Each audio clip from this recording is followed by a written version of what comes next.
कक्षा नवमी खंड अवस विषय हिंदी और कोड संख्या 002 पाठ्यपुस्तक क्षितिज भाग 1 पाठ संख्या 9 साखियाँ रचनाकार कबीर। साखियाँ के अंतर्गत दोहा संख्या 1, 2, 3 हम लोग देख चुके हैं पहले। आज हमारी चर्चा दोहा संख्या 4 से प्रारंभ होगी। लिखते हैं संत कबीर चौथे दोहे में, पखा पखी के कारण सब जग रहा भुलान, निरपख होय के हरि भजय सोई संत सुजान। पहले शब्दार्थ देख लें। पखा पखी तद्भव रूप है, इसका तत्सम रूप होगा पक्ष विपक्ष। कारण अर्थात कारण, जग संसार, निरपक्ष निष्पक्ष अथवा निरपेक्ष, भजय भजन करना, सोई वही, सुजान ज्ञानी सज्जन। कबीरदास निर्गुण भक्ति परंपरा के अंतर्गत ज्ञान मार्गी शाखा के श्रेष्ठ संत हैं। कबीर कहते हैं, सांसारिकता, पंथ, संप्रदाय संबंधी पक्ष विपक्ष की भावना के कारण लोग अपने अपने पक्ष को अच्छा मानते हैं और दूसरे पक्ष की निंदा करते हैं। उनका मानना होता है कि हमारा पंथ, हमारा धर्म, हमारा संप्रदाय अच्छा है, उत्तम है, दूसरे का कुछ और है। इस तरह इस पक्ष विपक्ष संबंधी, संप्रदाय संबंधी भेदभाव के कारण जीवन का जो वास्तविक उद्देश्य है, बहुत लोग ऐसे हैं जो इसे भूल जाते हैं। लेकिन संत कबीर का मानना है कि जो लोग पंथ, संप्रदाय या धर्म आदि के चक्कर में नहीं पड़ते हैं और सच्चे हृदय से ईश्वर की भक्ति करते हैं, तो निश्चित ही ऐसे लोग सच्चे ज्ञानी हैं, सच्चे भक्त हैं। अर्थात हमें पक्ष विपक्ष संबंधी धार्मिक कट्टरता, रूढ़िवादिता, अंधविश्वास के फेर में नहीं पड़ना चाहिए। हमें निष्पक्ष होकर के, निरपेक्ष होकर के हरि का सुमिरन करना चाहिए, ईश्वरीय पथ का अनुसरण करना चाहिए, मानवता के पथ का वर्ण करना चाहिए, इंसानियत के पथ पर चलना चाहिए। ऐसे ही लोग संत हैं, सुजान हैं, ज्ञानी हैं, सच्चे भक्त हैं। देखिए, इसमें जो आप देख रहे हैं सोई संत सुजान, इसमें आप देखिए दंत 100 वर्ण की आवृत्ति हुई है 3 बार, सोई में, संत में, सुजान में। इस कारण से यहाँ अनुप्रास अलंकार है।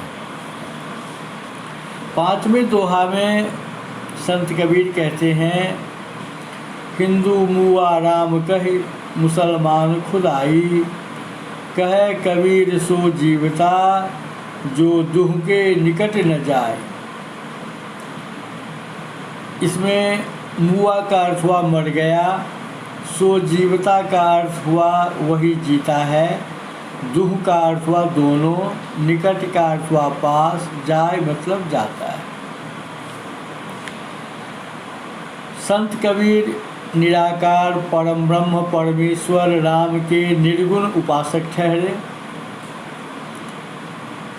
उनका मानना है, उनका कहना है हिंदू राम राम जपते जपते मरते हैं, मुसलमान खुदा खुदा रटते मर मिटते हैं, खुदा की बंदगी करते मिटते हैं मरते हैं।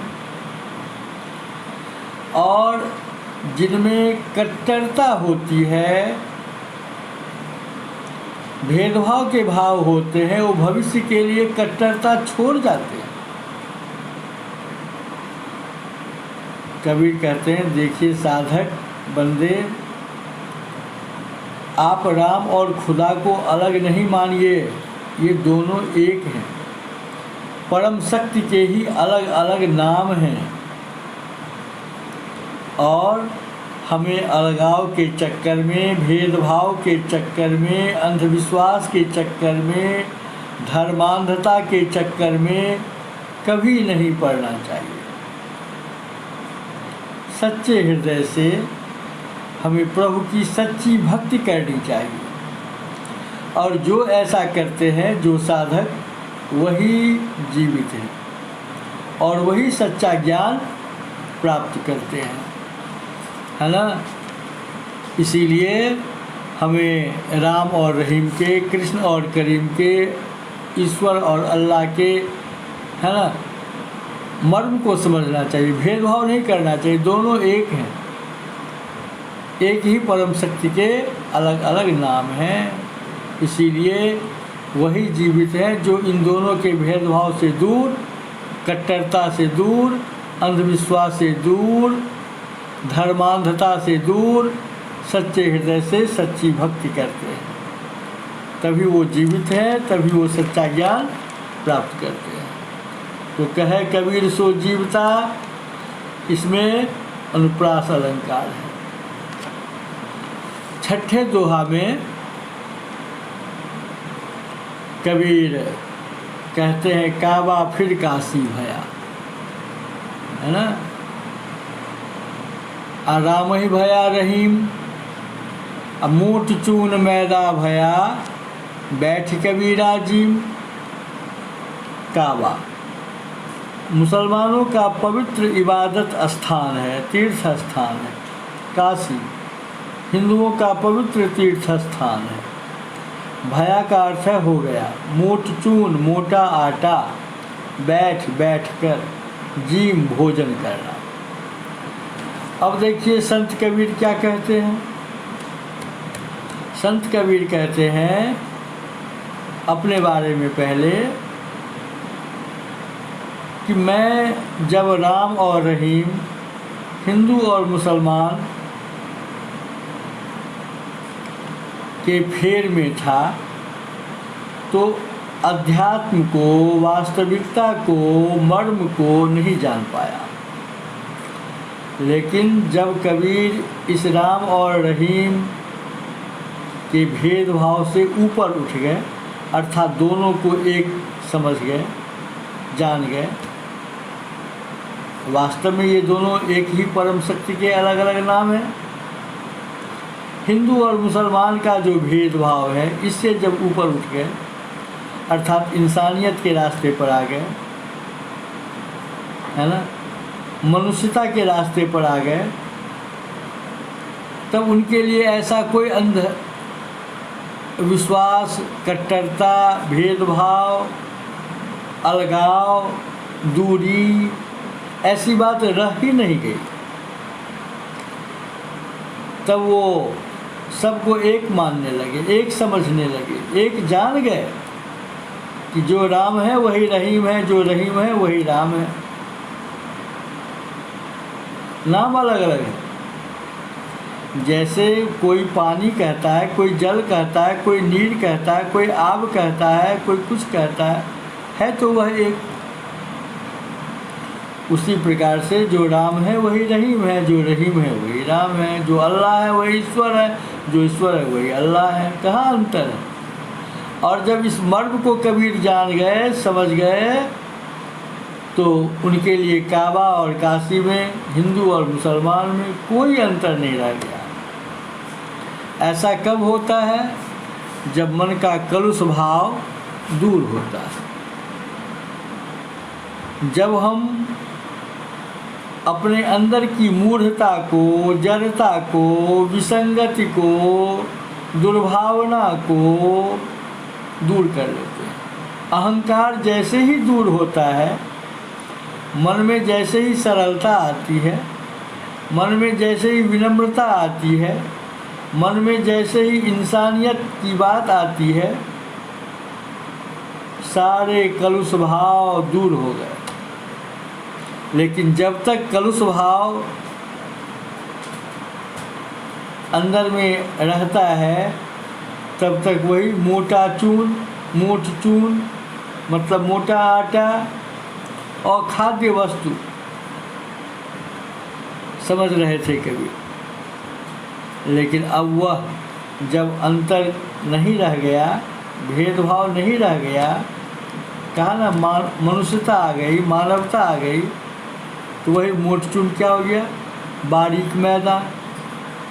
और कबीर उसे अब आराम से खा रहे हैं, जीम रहे हैं। मतलब मन से सांप्रदायिकता का जो भेदभाव था और इस भेदभाव के कारण जो दुर्भावना थी वह समाप्त हो गई, सद्भावना आ गई, बुराई दूर हो गई, अच्छाई आ गई, अवगुण दूर हो गया, सद्गुण आ गया। तो अब तो आप आसानी से समझ गए कि मोट चून का आशय क्या है। मोट चून का आशय है कबीर का कि धार्मिक संकीर्णता, धर्मांधता और मन से बुराई, विसंगति जब निकल जाती है तो स्वतः अच्छाई आ जाती है। अगला प्रश्न, बैठ कबीरा जीम। इसमें आपको किसी प्रकार के बिंब का दर्शन होता है? आपको लगता है कि इसमें कोई बिंब है? जी हाँ, इसमें है दृश्य बिंब। जब कोई खाने बैठते हैं तो आप उन्हें देखते हैं, तो बैठ कबीरा जी दृश्य बिंब है यहाँ। साखियाँ के अंतर्गत 7वें दोहे में कबीर कहते हैं कि ऊंचे कुल का जन्मिया करनी ऊंच न होय, सुवरन कर सुरा भरा साधु निंदासु। कितनी अच्छी बात, मर्म की बात। ऊंचे कुल का जन्मिया, जे करनी ऊंच न होय, सुवरन कलश सुरा भरा साधु निंदासु। कितनी मार्मिक बात कहते हैं कवि। इसीलिए वो सत्य वक्ता, सत्य दृष्टा ठहरे, है ना। इसीलिए वो, है ना, सुहाग के अक्षर और फक्कर कहलाते। जहाँ कहीं आडंबर कबीर ने देखा अपने जीवन में, तुरंत दो टूक शब्दों में उन्होंने अपना मत प्रकट किया। मैंने कई बार कहा, जैसे वो क्या कहते हैं एक जगह, कंकर पत्थर जोड़ के मस्जिद लियो, बनाए ताजर मुल्ला बांग दे, क्या बहरो भयो खुदाए। उनकी इस बात को सुन करके, है ना, क्या अच्छा लगा होगा? नहीं अच्छा लगा होगा। लेकिन उन्होंने जो देखा, कहा, केवल उधर ही नहीं कहा, इधर भी कहा। क्या कहा? पाहन पूजे हरि मिले। अगर पत्थर पूजने से भगवान मिलते हैं तो मैं पूज पहाड़, तो पहाड़ की पूजा कीजिए। उससे आगे क्या कहते हो? इससे तो चक्की भली पीस खाए संसार।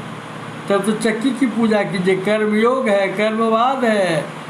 कैसे हम कहते हैं कर्म ही पूजा, है ना। तो कबीर आडंबर नहीं, दिखावा नहीं, अंधविश्वास नहीं, प्रदर्शन नहीं, दकियानुसी विचारधारा नहीं, इसके घोर विरोधी ठहरे। जीवन में सरलता होनी चाहिए, सहजता होनी चाहिए, विनम्रता होनी चाहिए, भाईचारा की बात होनी चाहिए, ये है जीवन, यह है आदर्श जीवन। क्या कहते हैं 7वें दोहे में, ऊंचे कुल का जन्म यहाँ जे करनी ऊंच न होए। कुछ लोग कहते हैं हम ऊंची जात के हैं, ऊंचे वर्ण के हैं, ऊंचे कुल के हैं, अच्छे खानदान के हैं, अच्छे वंश के हैं। अच्छी बात है, लेकिन अच्छी बात तब होगी जब करनी भी ऊंची होगी, अच्छी होगी, आदर्श होगी। लेकिन ऊंचे कुल के हैं, ऊंचे खानदान के हैं, ऊंचे वंश के हैं, करनी अच्छी नहीं है, ऊंची नहीं है, आदर्श नहीं है, बेकार। होना क्या चाहिए?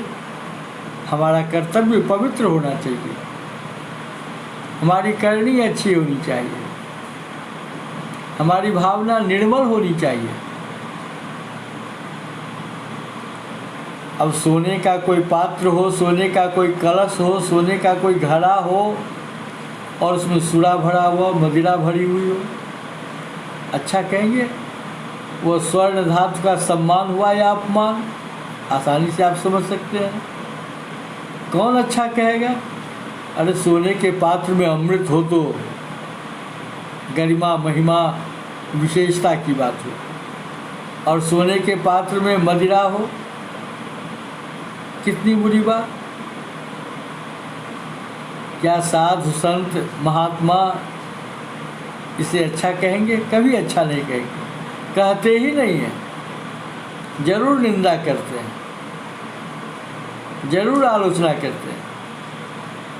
तो जैसे स्वर्ण पात्र में, सोने के पात्र में, कलश में, घड़ा में मदिरा भरी हो तो वह निंदनीय होता है ना? उसी प्रकार से ऊंचे कुल में जन्म लेने मात्र से कुछ नहीं होता, करनी हमारी ऊंची होनी चाहिए। आपने रैदास का नाम सुना होगा, वो भी निर्गुण पंथ के श्रेष्ठ रचनाकारों में से एक हैं, ज्ञानमार्गी शाखा के। क्या कहा था एक बार उन्होंने? मन चंगा तो कठौती में गंगा। कैसे हुआ? वो अपना कौलिक काम कर रहे थे, कर्म कर रहे थे। उसी समय गांव का एक आदमी आया, कहा रे रैदास चलो गंगा नहाने। रैदास अपने काम में लगे थे, वो भी जैसे कबीर जुलाहा थे, बुनकर थे, कपड़ा बुनते थे, और जो समय बचता था निराकार परम ब्रह्म परमेश्वर की उपासना करते थे, है ना? हरि को भजे सो हरि का होई। कैसे कबीर ने कहा, लाली मेरे लाल की जिद देखो तितलाल, लाली देखल मैं गई मैं भी हो गई लाल। जब तक हम ईश्वर को नहीं जानते हैं, कहाँ है ईश्वर, कैसा है ईश्वर, क्यों नहीं आता है ईश्वर? अरे खोजी हो तो तुरंत ही मिली हो, पल भर की तलाश। वो तो हर सांस में है, सर्वत्र है, वह तो सर्वशक्तिमान है, वह सर्वव्यापी है, वह समदर्शी है ना? वह जिस रूप में चाहता है उस रूप में आ जाता है। क्या लिखा है तुलसी ने मानस में, है ना? बिनु पग चले सुने बिनु काना, कर बिनु कर्म करे विधि नाना, है ना? बिना पैर के चलता है ना? बिना कान के सुनता है, और बिना हाथ के सारे काम करता है। ऐसा तो ईश्वर से ही संभव है। वह साकार भी है, वह निराकार भी है, सगुण ही अगुण ही नहीं कछु भेदा। तो इसी परंपरा के वाहक ठहरे रैदास रविदास। क्या कहा उस सज्जन से? कहा कि चलो गंगा नहाने का, रे मन चंगा तो कटौती में गंगा। कहा रे बड़े बनते हो, केवल डींग हाँकते हो, काजी नहीं। माँ कहाँ नहीं है, ईश्वर कहाँ नहीं है? घट घट में वह साईं रमता, कटुक वचन मत बोल रे। घट घट में चराचर जगत में वह ईश्वर, वह परम शक्ति निवास करता है। भगवान का वास, अल्लाह कहिए, ईश्वर कहिए, गॉड कहिए, सत श्री अकाल कहिए, जो कहिए, कहाँ नहीं है, सर्वत्र है वो। तो कबीर ने कहा, ये रैदास ने कहा, मन चंगा तो कठौती में गंगा। क्या दिखाओ, जा देखूँ तुम्हारी बात, कैसे तुम्हारी कठौती में गंगा मैया है। कहा बैठ जाओ, बैठ गया आकर के, वह बाहर बैठ गए वहाँ से आकर के। क्या दिखाओ, तो मन ही मन रैदास ने याद किया मैया को, गंगा मैया को। कहा मैया जरा इन्हें अपना प्रमाण दे दो कि तुम मेरी कठौती में हो। आश्चर्य, कठौती में जो जल भरा हुआ था उसमें से एक हाथ निकला, पवित्र हाथ, मैया का हाथ। बहुत बड़ा कंगन था उनके हाथ में, सोने का कंगन। रैदास ने मैया से उस कंगन को लेकर के उस महाशय को दे दिया। कहा लो भाई। अब वो महाशय पहुंच गए राजा के दरबार में। कहा राजा साहब, मैं गया था गंगा नहाने, मैया हम पर खुश है ना, देखिए क्या दिया आपके लिए भेंट, महारानी साहिबा के लिए। राजा ने कहा अरे इससे क्या होगा, एक कंगन से क्या होगा, जाओ जोड़ा लगाओ, नहीं तो बस दंडित किए जाओगे। अब तो बच्चे परे फेर में डींग हाँकने गए थे, उल्टे पाँव भागे। रैदास की शरण में कहा रैदास जान बचाओ, नहीं तो गया। क्या हुआ, सारी कथा सुना दी। कहा ठीक है बैठो, मैया से निवेदन करता हूँ। फिर गंगा मैया को याद किया रैदास ने। कहा मैया इसकी जान बचाओ, ये तो डींग हाँकने गया था, समझा कि कोई नहीं जानेगा। तो रैदास के आवाहन पर पुनः गंगा मैया का हाथ कठौती में निकल आया, एक दूसरा कंगन, उसी का जोड़ा। रैदास ने मैया से आदरपूर्वक उस कंगन को ग्रहण किया और उस महाशय को दिया। कहा लो जाओ अपनी जान बचाओ।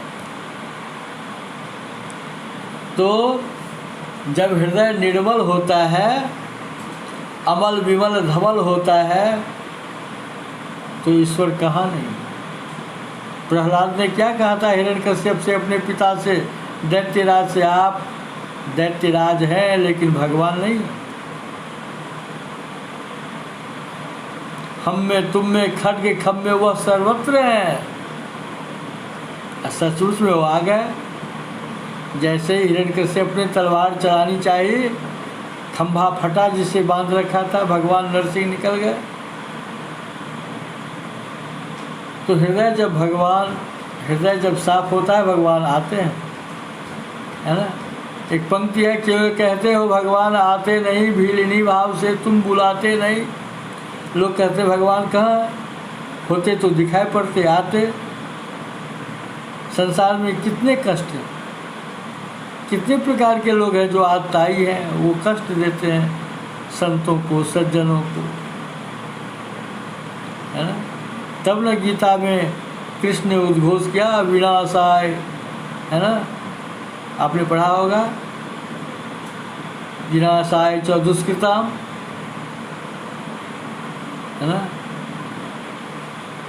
पूरा श्लोक क्या है, यदा यदा हि धर्मस्य ग्लानिर्भवति भारत अभ्युत्थानम धर्मस्य तदात्मानं सृजाम्यहम्, है ना। तो धर्म की स्थापना के लिए, संत की रक्षा के लिए, अधर्म के नाश के लिए, धर्म के संस्थापन के लिए हर युग में कृष्ण आते रहे। संभवामि युगे युगे, हर युग में आते, है ना। परित्राणाय साधूनां विनाशाय च दुष्कृतां धर्म संस्थापनार्थाय संभवामि युगे युगे। यह हमारा आपका उद्घोष नहीं है, ईश्वर का उद्घोष है, श्री कृष्ण का उद्घोष है, सत्य उद्घोष है। तो करनी अच्छी होनी चाहिए। लोग अपने कर्तव्य से महान होते हैं, जाति से नहीं, धर्म से नहीं, संप्रदाय से नहीं, पंथ से नहीं, पवित्र विचारधारा से, निर्मल हृदय से, सच्ची भक्ति से, अच्छे कर्तव्य निष्पादन से, कर्म से ही किसी की पहचान होती है। तो कबीर ने दो टूक शब्दों में कहा कि ऊंचे कुल में जन्म लेने से कोई बड़ा नहीं हो जाता, है ना। आदमी बड़ा होता है अच्छे काम करने से, अच्छी भावना से। सोने के बर्तन में, सोने के कलश में मदिरा भरी हुई हो तो सज्जन साधु संत उसकी निंदा ही करते हैं। अब आपसे कोई पूछ दे कि बताइए, सुवर्ण कलश सुरा भरा साधु निंदा सो, इसमें कोई अलंकार है? कहेंगे जी हाँ है, अनुप्रास अलंकार है। कहेंगे कैसे? सुवर्ण कलश सुरा भरा साधु निंदा सोय, सुवर्ण में 100, कलश में 100, सुरा में 100, साधु में 100, सोई में 100, दंत 100 की आवृत्ति हुई है, अनुप्रास अलंकार है। तो ऐसे हमारे संत कबीर ठहरे। क्या कहा था अंत में? जो कबीर काशी मरे राम ही कौन निहोरा। काशी में मरने से तो मुक्ति मिलती है, शिवलोक प्राप्त होता है। यहाँ का तो मर्म है, धर्म है, यही महिमा है। इसलिए मगहर चले गए और संत को तो हमेशा ईश्वर की शरण ही मिलती है, ईश्वर का सानिध्य मिलता है, ईश्वर की कृपा मिलती है। तो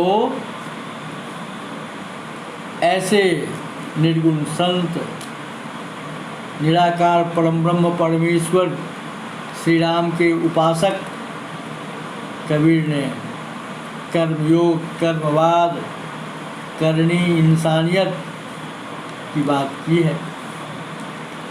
उनका शब्द एक भी पढ़ना है, शब्द दो नहीं है पाठ्यक्रम में। शब्द एक में क्या कहते हैं कबीर?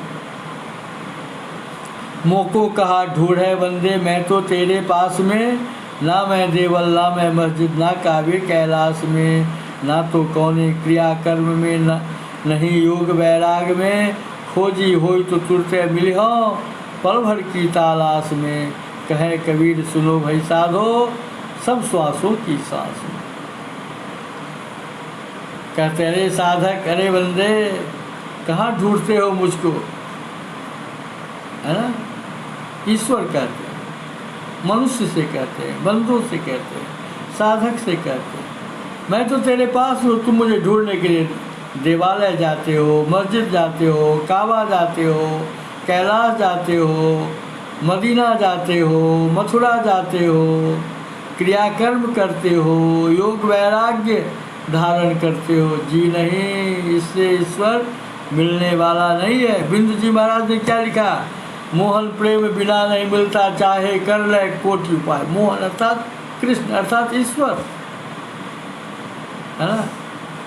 बिना प्रेम के वह नहीं मिलने वाला है ना। कबीर ने भी कहा था, ढाई ये आखर प्रेम का पढ़े सो पंडित। ये ढाई आखर क्या है? प्रेम। यह प्रेम क्या है? मानवता। यह क्या है? इंसानियत, है ना। माधवी वर्मा जो आधुनिक मीरा कहलाती है, क्या लिखा है उन्होंने इधर, है ना। तुमको पीरा में ढूंढा, तुम में ढूंढूंगी पीरा। जब आदमी कष्ट में होता है ईश्वर को याद करता है, जैसे ही सुख आता है ईश्वर को भूल जाते हैं। दुख में सुमिरन सब करे, सुख में करे न कोई, जो सुख में सुमिरन करे दुख काहे को होय। तो लोग तो केवल सुख पाना चाहते हैं, हमें भगवान यह दो वह दो, आजकल आदमी जितना अपने दुख से दुखी नहीं है उतना ज़्यादा दुखी दूसरों के सुख से है। अरे उसको तो ये है, अरे भाई आपको कोई रेखा छोटी करनी है तो रेखा को मिटाइए मत, एक दूसरी रेखा उसके नीचे उसके बगल में खींच दीजिए बड़ी सी, वो रेखा खुद छोटी हो जाएगी। आप अच्छा काम कीजिए, नेक काम कीजिए, ईश्वरीय पथ पर चलिए, मानवता के पथ पर चलिए। तो ईश्वर को ढूंढने के लिए मंदिर, मस्जिद, काबा, कैलाश, क्रिया, कर्म, योग, वैराग्य की कोई ज़रूरत नहीं है, तीर्थ व्रत की कोई ज़रूरत नहीं है। आप अगर खोजना चाहते हैं, ईश्वर को पाना चाहते हैं, तो वह तो पल भर की तलाश में, खोज में तुरंत प्रकट हो जाता है ना। क्या कहा बिंदु जी महाराज ने, फिर सुनिए, है ना, प्रेम बिंदु दृग से टपके जो तुरंत प्रकट हो जाए। दृग आँखों में जब प्रेम हो, मानवता हो, ईश्वर तो तुरंत प्रकट हो जाता है। कैसे विद्यापति के सम्मुख महादेव प्रकट हो गए उगना बनकर, कैसे तुलसी को हनुमान के दर्शन हो गए, राम लक्ष्मण के दर्शन हुए, कैसे रामकृष्ण परमहंस को माता कालिका के दर्शन हुए। आजकल भी जब आदमी सच्चे हृदय से ईश्वर को पुकारता है, याद करता है, तो किसी न किसी रूप में वो प्रकट हो जाते हैं। बाइबल की पंक्ति है, खोजो मिलेगा, ढूंढो मिलेगा, खटखटाओ खुलेगा, मांगो मिलेगा। यत्न कीजिए, परिश्रम कीजिए, स्वाध्याय कीजिए, है ना। क्या कहा विद्या के बारे में, विद्या धन उद्यम बिना कहो जो पावे को कौन, बिना डुलाए ना मिले जो पंखे की कौन। विद्या धन बिना परिश्रम किए नहीं मिलता। जैसे आप पंखा को डुलाएंगे नहीं, हाथ वाले पंखा को, हवा कैसे मिलेगी आपको। अच्छा काम कीजिए, नेक काम कीजिए, भाईचारा के रास्ते पर आइए।